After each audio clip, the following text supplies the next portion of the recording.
Hi. So we are about to begin a new chapter. The new chapter says logic design.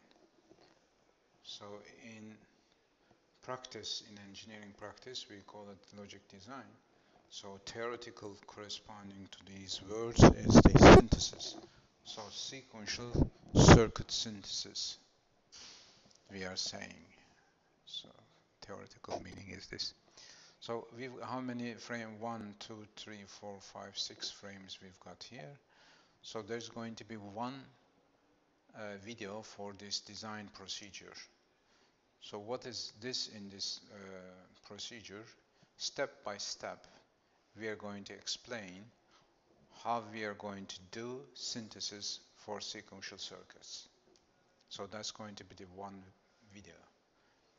So once we learn these steps, then we are going to apply synthesis of some of the example sequential circuits. So another video for the serial ladder, another video for this modulo counter, another video for this 0245 counter, and the last example is about the sequence detector. So altogether we are going to have 1, 2, 3, 4, 5 videos.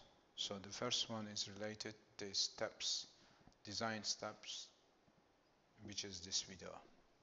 So let's come out of here and go back to open board.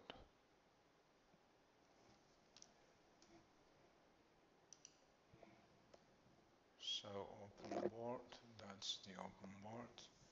Come to this OBS, open board, so that's the one. Okay. So we've got here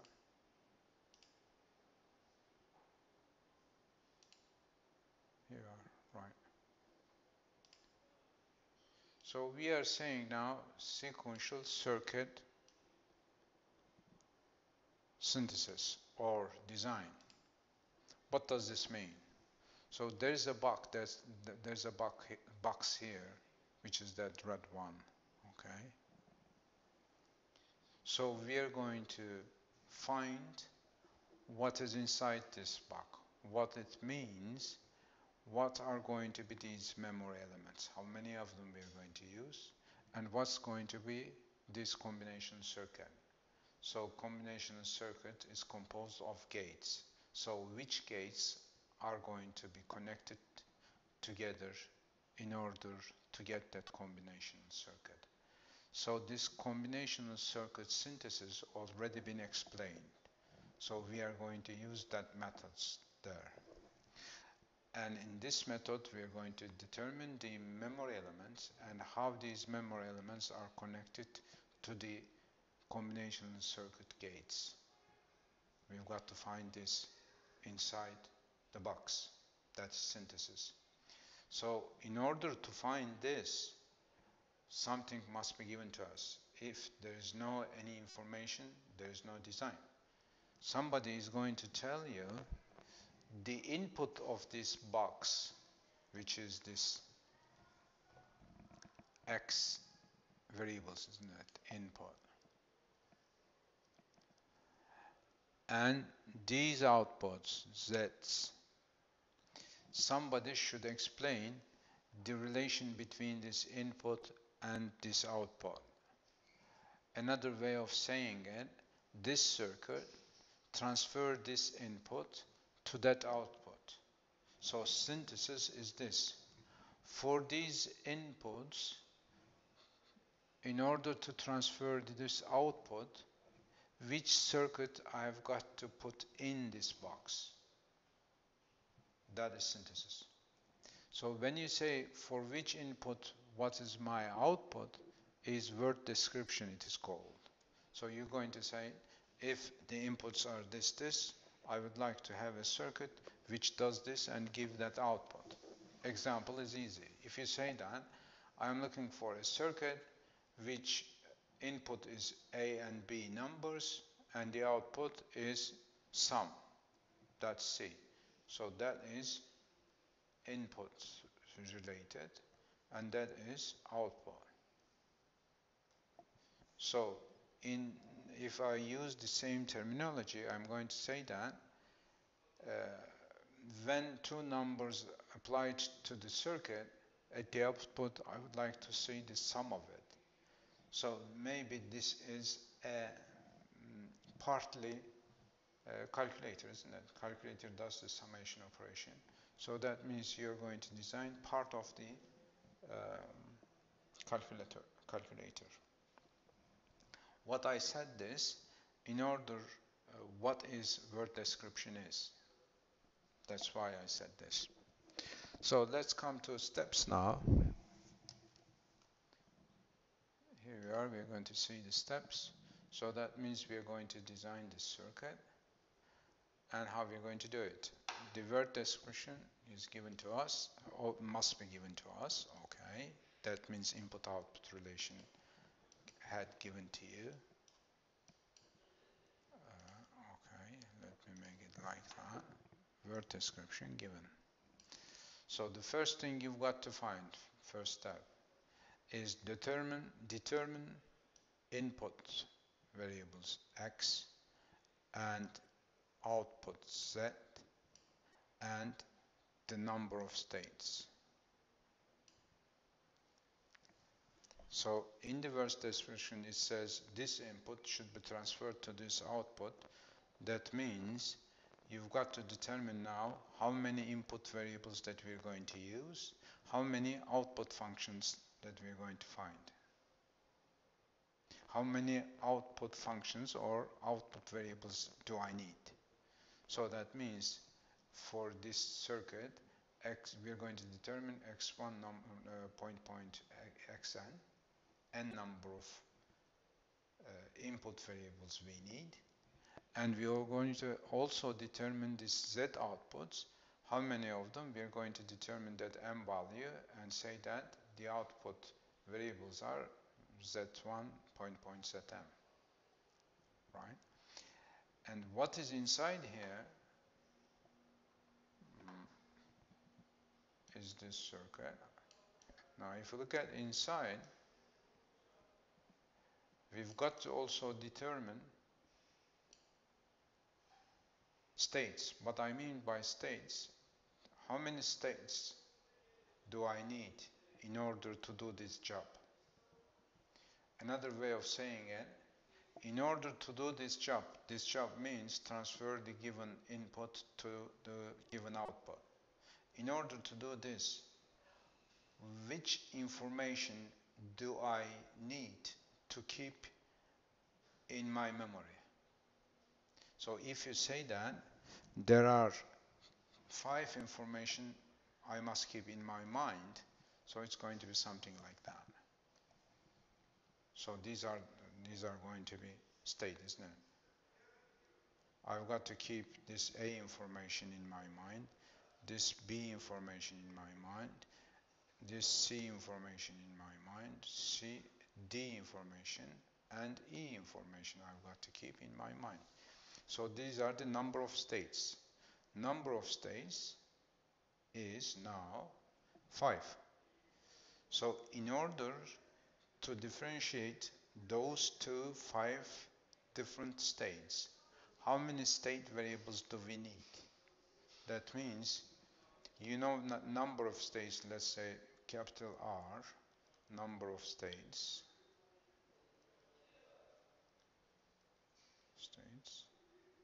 then log 2 capital R equals small r.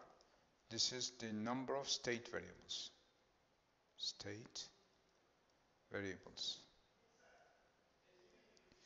So for this 5, it's going to be log 2 5. It's going to be, this gives you 2 point something. That means 3 variables. So these are y1, y2, y3.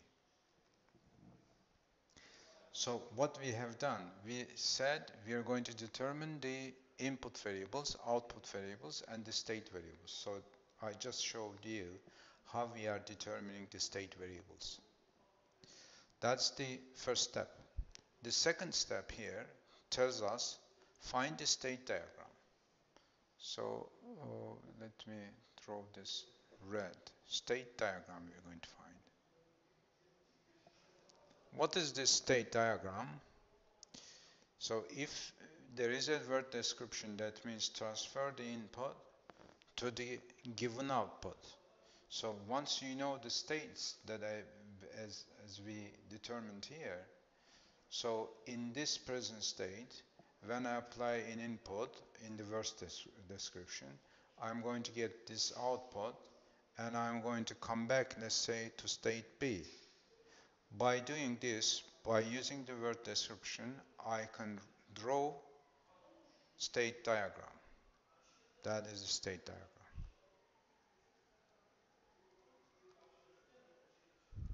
Okay. So in the third step, it says state reduction.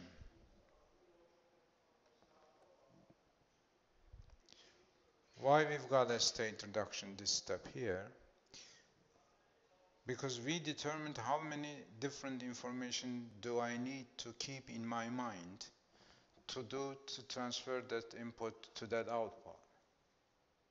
How many different information do I keep in my mind? So what it means, now you are determining these states and you are explaining these states as a sentences. If such and such happens, I call this state A. I've got to keep that information. So it goes like that. So if we use different words for different states, maybe these two states, they are equivalent, since I use different words to explain these states,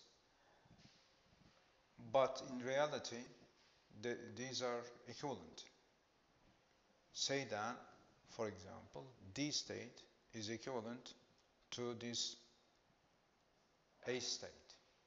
What it means, you do not need one of the state because they are equivalent. If you don't need one of the state, you're going to take this out. This is state reduction, so you reduce the number of states. So what it means now is this.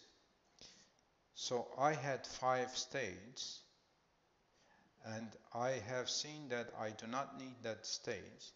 So the number of states became 4 log 4 in base 2 gives you 2. So instead of 3 state variables, you need 2 state variables because of that. So what it means, 2 state variable means 3 state variable means 3 memory elements, and in here 2 memory elements. Which one is better? Of course, this one is better because you're using the less number of memory elements, you are reducing the cost. Now, this step, you're going to do the state reduction.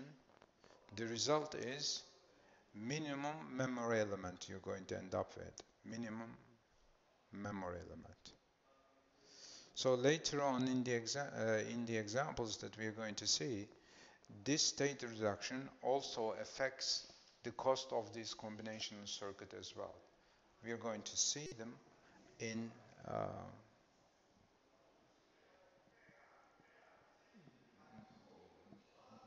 the examples that we are going to do.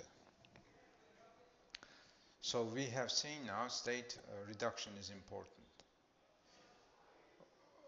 There is a step-by-step procedure to apply this state reduction. So within this course, these steps are explained in a second in another chapter. So So we are not going to do the state reduction at that stage. So we are going to skip that one. What it means, the one that we have found might have more than minimal memory elements. So the first step tells us you've got to do the state assignment. What it means is this. Now if you look at these states, A, B, C, E, a digital system does not accept, allow these type of symbols. So it accepts only the zeros and ones. Therefore, I've got to give codes to these states. For example, you might consider this one as 0, 0, since there are 4 of them. You might consider this one 0, 1, this one 1, 1. So this state you are representing as 1, 1, and this you're going to represent as 1, 0. So what that means, this is small y, this is y1, y2. You are determining the state variables values by giving the codes to the states, right? So this is called state assignment. So that means you are giving codes to the states. That's the case. Now this example is not like this step solution is not as easy as state reduction, because in state reduction we know the steps, we can find the minimal required memory elements. But in state assignment, there is no any steps like that.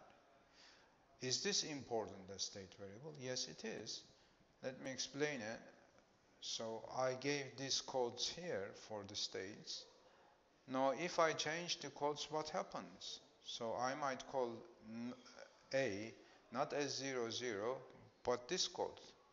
For this one, for example, 1, 0 code, and for this one, 0, 0 code, and for this one, 1, 0 code. So now I have changed another code, this one. Okay, sorry. So the red one is one code, and the last one here is another code. So when you change the codes, you are changing this combinational circuit. So question is this: how should I choose the codes in order to have that combinational circuit gates minimal number? The answer is there is no deterministic steps to determine these codes. So there are some different methods, state assignment methods. So we are not going to use these methods at this stage. So we are going to mention about these methods in another chapter. So at that stage, we are going to skip that state assignment. So what happens when you skip that? What it means is this. So when you give the codes to the states, your circuit does the job as you need. Why is that? Because when you are changing the codes to the states, you are not changing the input-output relation, isn't it? You are not dealing with those. So my circuit is the relation between the input and output. So that means whatever the code you give, your circuit is going to work and do the job as you like. Okay. But what is the disadvantage of such situation? If you choose the random codes, that means you cannot find the minimal cost combination circuit. So we are going to find a combination circuit, but we don't know whether it is minimal gates included circuit or not. Okay. So we are going to skip those two then. State reduction and state assignment. And the step 5 is this. So at that stage, when you come to that stage, that means you finish the state diagram. So you finish that. That means you complete all these state diagram. Once you complete of this state diagram, what it means, you can, from this state diagram, you can find a mathematical model. What is that model? For this example, there is one y1, y2 independent variables and one x independent variable, and these are independent variables. From this diagram, we know that in the analysis case, we were finding the mathematical model, and then we were going to find the state diagram. Now we are doing the opposite. We've got the state diagram. From the state diagram, we are going to mathematical model. So in this mathematical model, we've got to find out z output functions and the next state functions, y1, capital Y1, capital Y2. So this is the mathematical model. Math model. So from this state diagram, I am going to find this 8 lines starting from 0, 0, come to 1, 1, 1 independent variables, and fill in these functions here, looking that state diagram. So once you found this, what it means in terms of synthesis. So look at this z function now. So z function is a Boolean function determined, isn't it? So if you consider the whole thing here, so this is a combinational circuit synthesis. Why is that? Look at this z.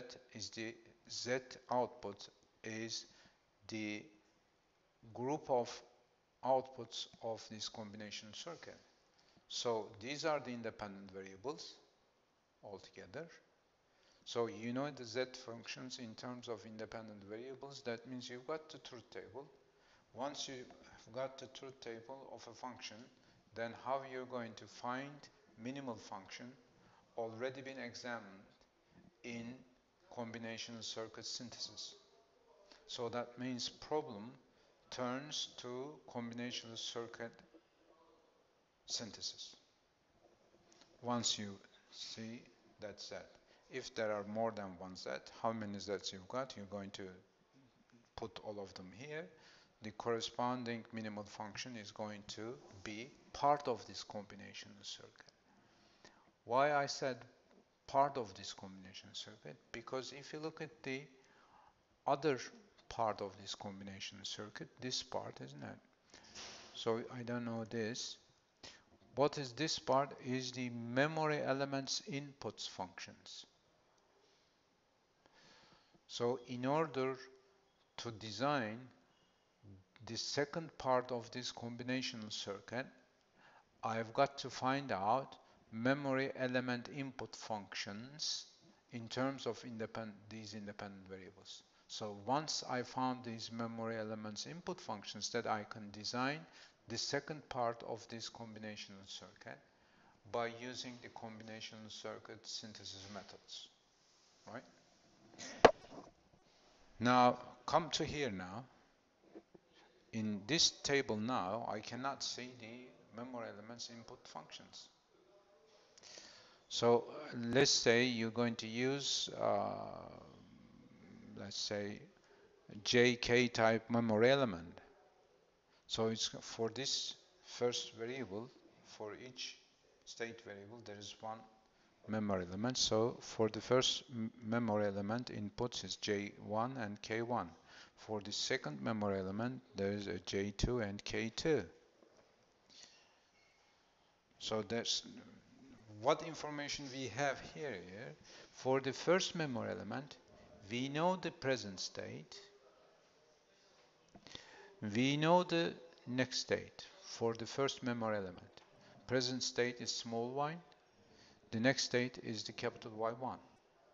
So we know the present and next states. Can we find this?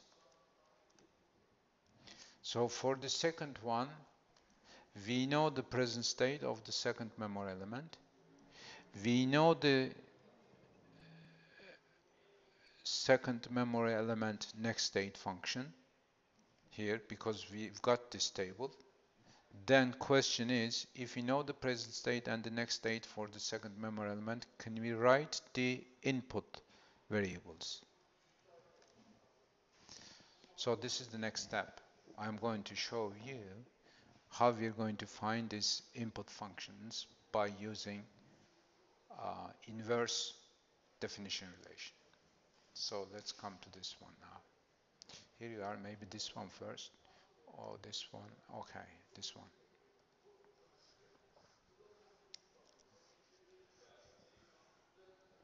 So you see here D-type memory element, T-type memory elements. How I am going to determine D-type memory elements input functions if I know the present state and the next state. So that's the definition relation. So I am going to find the inverse definition relation for this D-type memory element. So let me draw for this. What I am saying is this. Okay. Right, right, right. And I'm going to repeat it for this T-type memory element as well.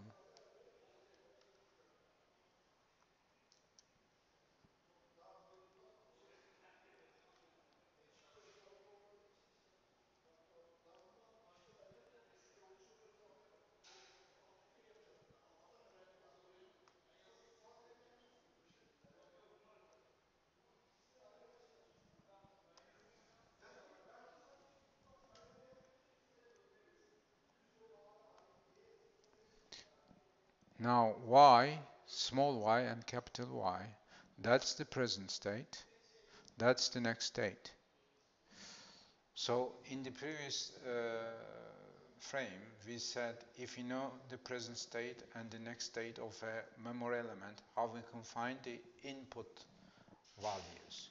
So we are going to say that present state 0, next state 0, present state 0, next state 1, present state 1, next state 1, present state 1, next state 0.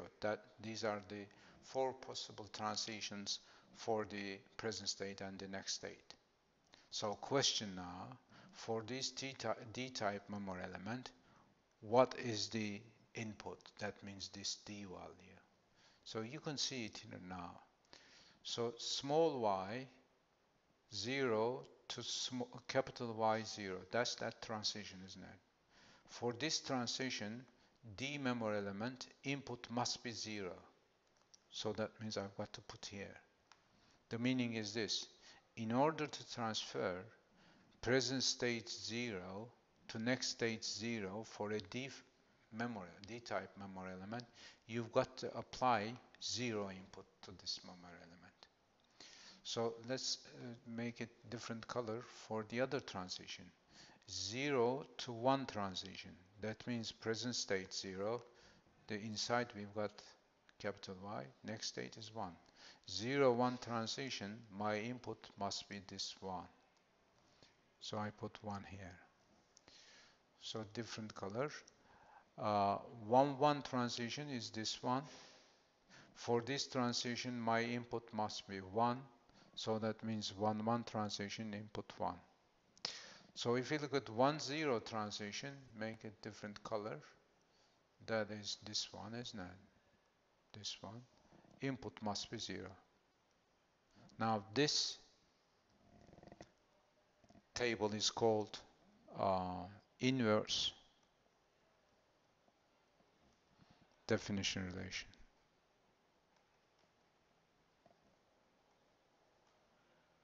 Or another way of saying it is excitation table.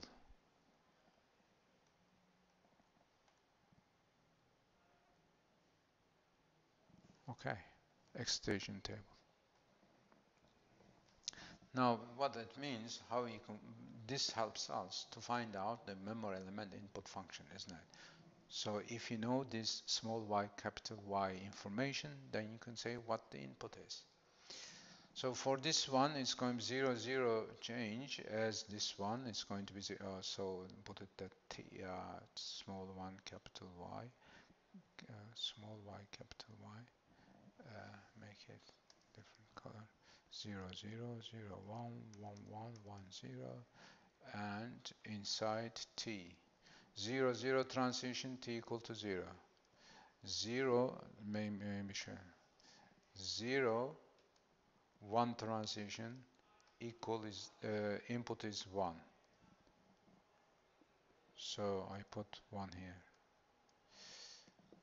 Now once again, present state 1, next state 1 transition, my input must be 0. 1 1 transition, my input must be 0. I'm going to put 0 here. Here you are, 0. 1 to 0 transition, that's 1 and that's 0.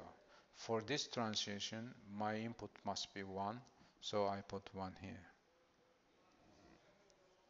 Another way of saying it is this: if t is equal to 1, your state toggles, isn't it? Changes from 0 to 1 or 1 to 0 when t equal to 0. When t equal to t equal to 0, your state does not change. So that is now inverse definition relation or excitation table for t-type memory element. So let's repeat these inverse definition relation for the other memory elements. What are the other memory elements? These are the other memory elements. So I can draw this memory elements inverse definition relation now. So put them in like that.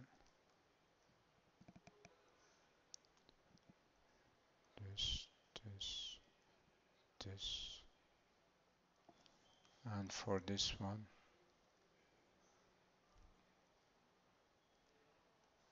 there you are.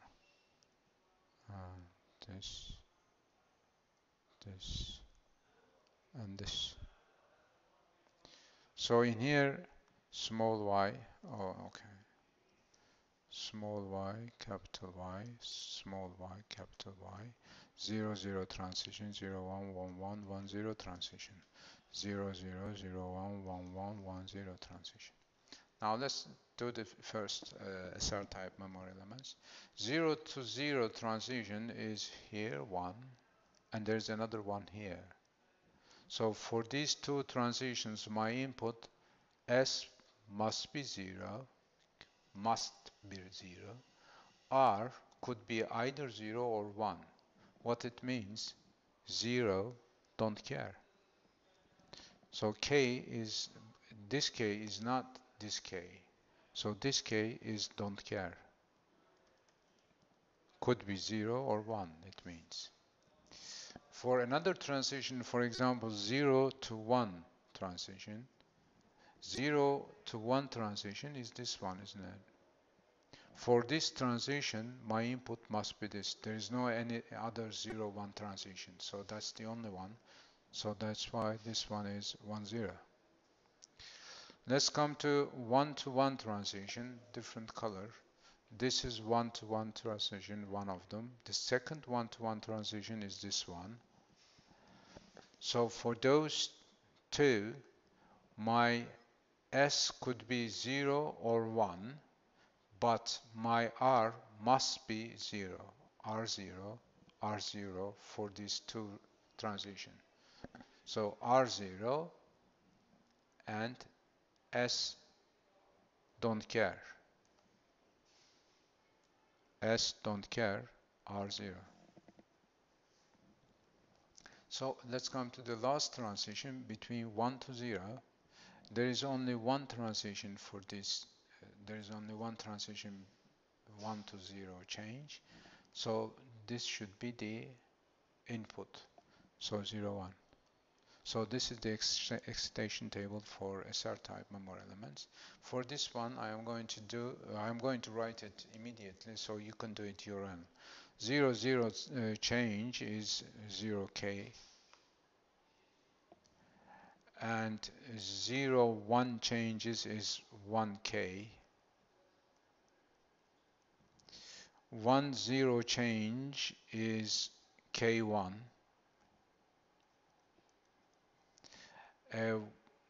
one change is K0. So this is the inverse definition relation for JK memory element. For this one, I have done it step by step, so you can find this other one. So let's compare now those inverse definition relations. Now, in the previous one, here for D-type and T-type memory elements, we've got one input.